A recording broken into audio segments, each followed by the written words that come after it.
my birthday too. Happy birthday. An unapologetic 17-year-old female arrested after a witness told police the teen's speeding car hit and then ran over 5-year-old Apollina Asumani on April 23rd as she crossed the street. The driver sped away. The little girl died at the hospital. They ran her over.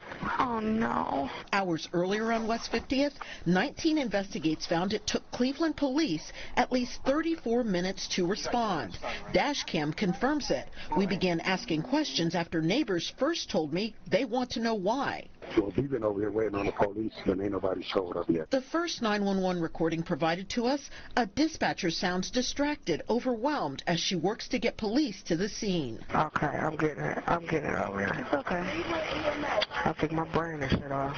That was at 6:18 p.m. Then more than 30 critical minutes ran on the clock before this body cam video shows the first police officer arrived at 6:52 p.m. Concerned citizen San Pedro Garcia even took the initiative to block the street and protect evidence as witnesses waited on police. I just wanted to tell you we secured that because it's a crime scene. So yeah, we appreciate it. Leroy White provided video evidence of the car involved and told officers what happened. Guaranteed, that's the car. A short time later, a teen passenger in the car returned to West 50th and led police to the suspect, saying the driver threatened her to keep quiet by putting a gun to her head. All right, we're going to put you in handcuffs. We're just going to detain you for right now, okay? All right? I hate you.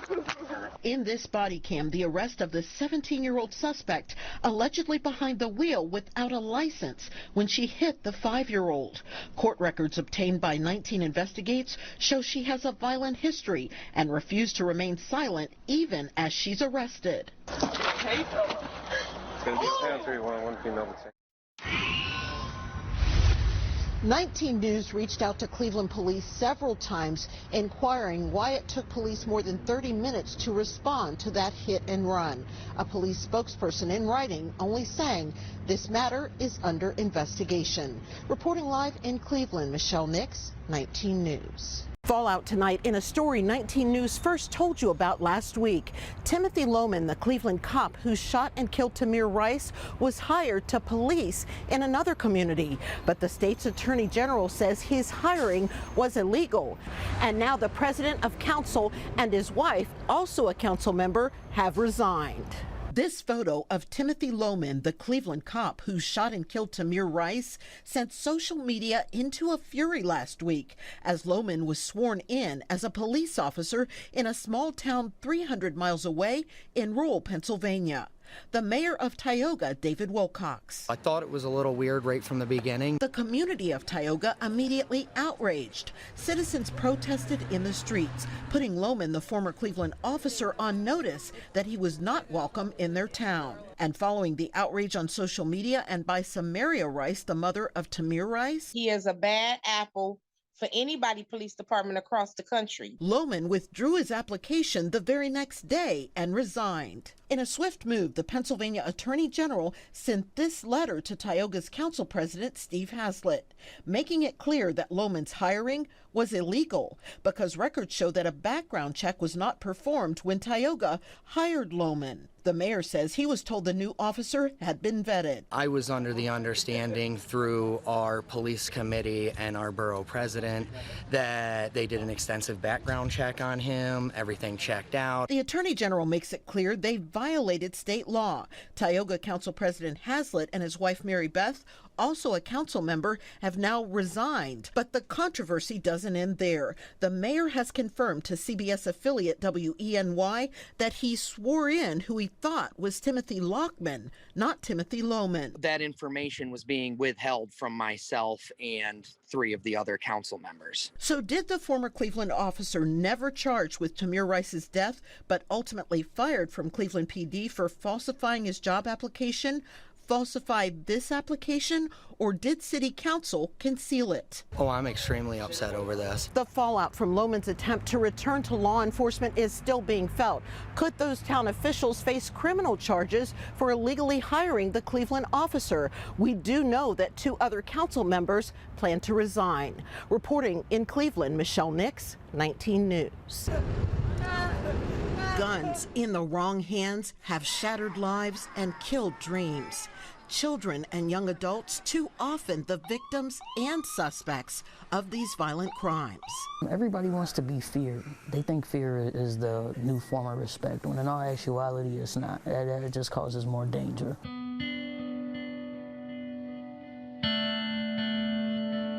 A 13-year-old critically injured when bullets riddled the door of her home. A 44-year-old man murdered nearby. So many murders and shootings, one Cleveland council member called for a ceasefire. Put the guns down.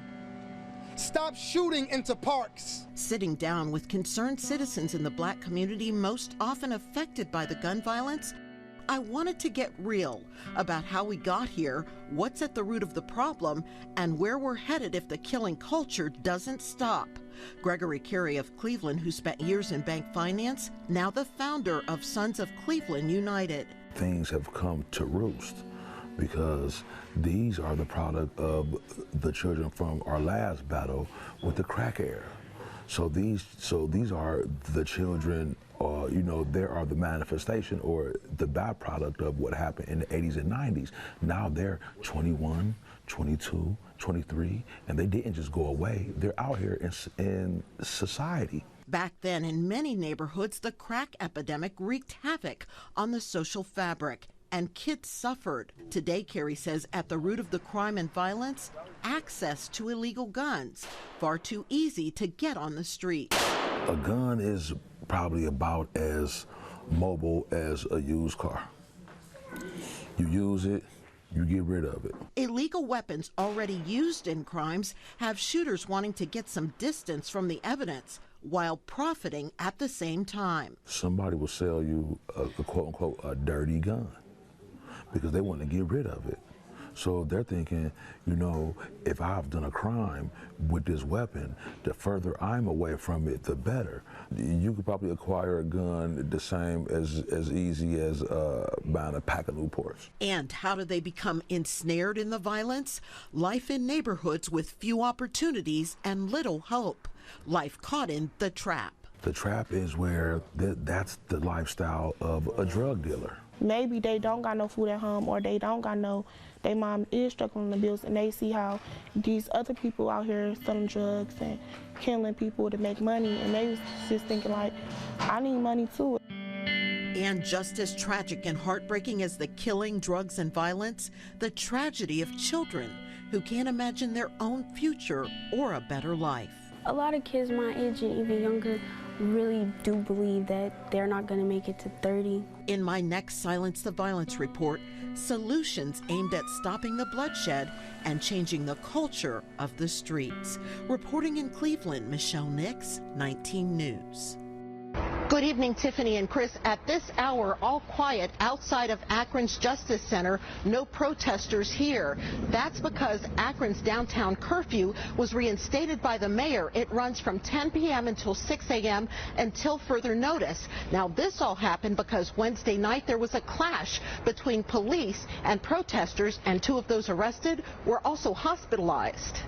Put your guns down and pick up their heart. One lone protester at Akron's Justice Center Thursday night, waving an upside-down American flag, a signal of distress as Akron police are put under a nationwide microscope for shooting Jayland Walker more than 60 times and killing him.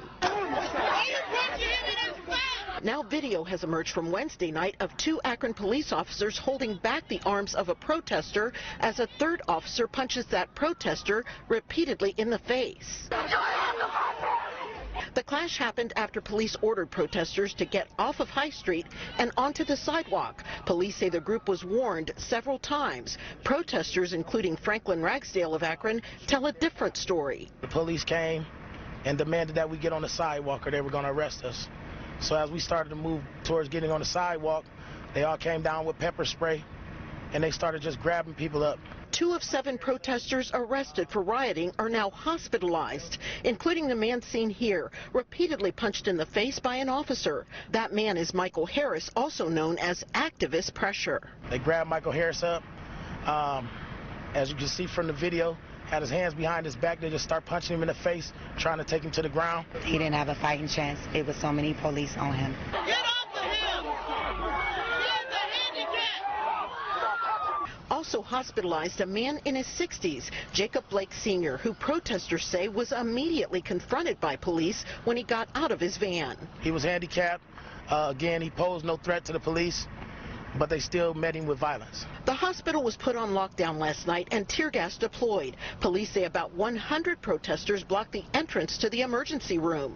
Now a curfew reinstated for the sake of law and order, something protesters tell me Jayland Walker was denied. They're really literally trying to shut our voice down.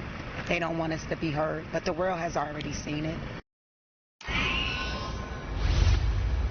Now, Akron police tell me that the chief of police has viewed that videotape of the protester who was punched in the face, and like any use of force allegation, they tell me it will be investigated. However, they say there are policies that under certain circumstances allow officers to punch or kick someone they're arresting. Reporting live in Akron, Michelle Nix, 19 News.